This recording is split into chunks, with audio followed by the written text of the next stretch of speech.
Assalamualaikum warahmatullahi wabarakatuh. Salam merdeka belajar. Anak-anakku sekalian, apakah kalian masih ingat apa itu teks anekdot? Teks anekdot adalah karangan cerita singkat yang menarik, lucu, dan mengesankan karena isinya dapat berupa kritik atau sindiran terhadap kebijakan-kebijakan, pelayanan publik, perilaku penguasa, atau fenomena lainnya.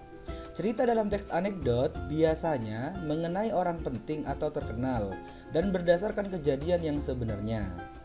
Dalam teks anekdot harus diketahui bahwa isinya tidak hanya lucu, akan tetapi di dalamnya juga tersemat amanat, pesan moral, dan juga suatu ungkapan kebenaran. Anak-anakku sekalian, teks anekdot biasanya bertujuan untuk mengkritik atau menyindir sesuatu yang diperoleh dari realitas sosial dari kehidupan kita sehari-hari. Hal ini juga disampaikan melalui lelucon sehingga tidak terkesan menghakimi atau menyudutkan pihak-pihak tertentu. Anak-anakku sekalian, pada kesempatan kali ini kita akan belajar tentang unsur kebahasaan yang ada dalam teks anekdot. Unsur kebahasaan yang pertama, kalimat yang menyatakan peristiwa masa lalu.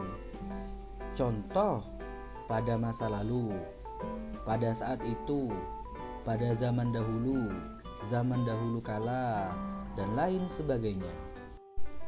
Unsur kebahasaan yang kedua, kalimat retoris, yaitu kalimat yang menanyakan sesuatu tetapi tidak membutuhkan jawaban.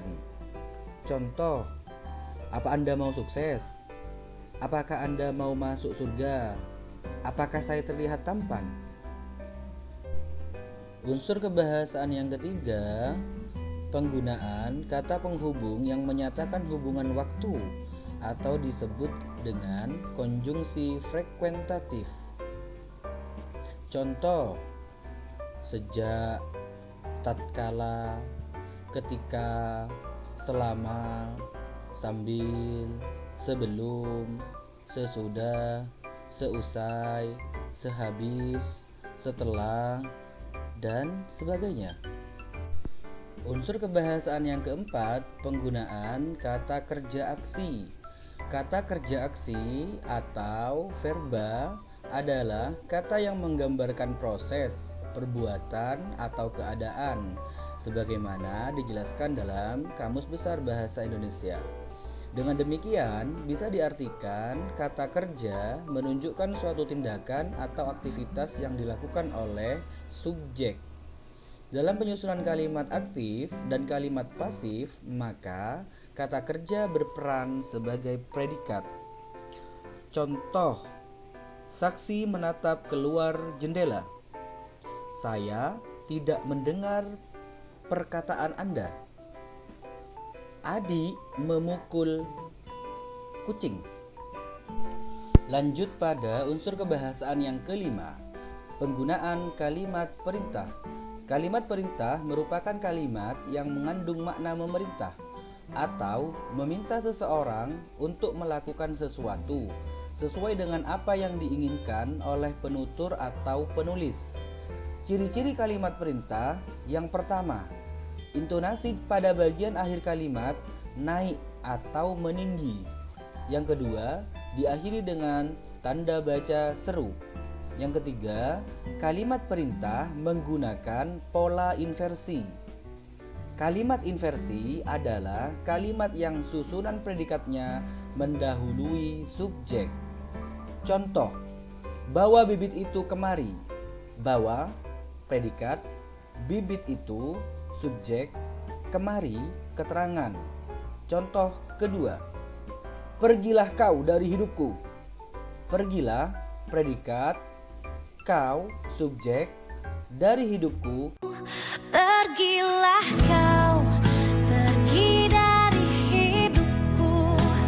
Bawalah semua rasa bersalahmu. Unsur kebahasaan yang keenam, penggunaan kalimat seru. Kalimat seru adalah kalimat yang isinya mengungkapkan kekaguman perasaan. Kalimat seru disebut juga dengan kalimat interjektif. Contoh, alangkah cantiknya gadis itu. Aduh, jemariku terjepit pintu. Wah, sepatumu bagus sekali. Unsur kebahasaan yang terakhir, menggunakan majas sindiran. Majas sindiran dibagi menjadi 3. Yang pertama, majas ironi. Menurut Goris Keraf, pada bukunya Diksi dan Gaya Bahasa tahun 2009, ironi diturunkan dari kata eironeia yang berarti penipuan atau pura-pura. Ironi adalah gaya bahasa yang melukiskan suatu maksud dengan mengatakan kebalikan keadaan yang sebenarnya dengan maksud menyindir. Contoh, baju yang dia belikan sangat pas sampai tidak muat aku pakai. Film tadi bagus sekali ya, sampai kamu ketiduran di bioskop. Ipal murid sangat teladan. Setiap hari dia selalu terlambat masuk sekolah. Dia sangat penyayang, sampai-sampai sampah di rumahnya dipelihara, tak kunjung ia buang. Yang kedua, majas sinisme. Goris Keraf mengatakan bahwa majas sinisme adalah gaya bahasa sindiran yang berbentuk kesangsian yang mengandung ejekan yang ikhlas dan tulus dari hati. Poin utamanya, meskipun majas ini terdengar kasar, namun justru mengungkapkan sesuatu yang tulus dan ikhlas untuk memberitahukan tanpa embel-embel lain. Contoh, beraninya kau berkata begitu pada orang tua. Jaga mulutmu. Dasar tidak tahu terima kasih. Sudah banyak dibantu masih saja menggibah. Aku kecewa terhadap sikapmu. Begitukah sikapmu ketika guru sedang menjelaskan materi? Yang ketiga, majas sarkasme. Sarkasme berasal dari kata Yunani, yaitu sark yang berarti daging dan asmos yang berarti merobek. Secara harfiah, sarkasme berarti merobek daging. Sarkasme adalah gaya sindiran yang paling kasar yang disampaikan secara langsung dan terang-terangan untuk menyindir, menyinggung, bahkan menyerang seseorang. Contoh, dari dulu mulutmu yang berbisa seperti ular. Demikianlah anak-anak, sebelum menutup perjumpaan kali ini, marilah kita ulang unsur-unsur kebahasaan yang ada pada teks anekdot. Yang pertama, kalimat yang menyatakan peristiwa masa lalu. Yang kedua, kalimat retoris. Yang ketiga, penggunaan kata penghubung yang menyatakan hubungan waktu. Yang keempat, penggunaan kata kerja aksi. Yang kelima, penggunaan kalimat perintah. Yang keenam, penggunaan kalimat seru. Dan yang ketujuh, penggunaan majas sindiran. Majas sindiran dibagi menjadi 3. 1. Majas ironi.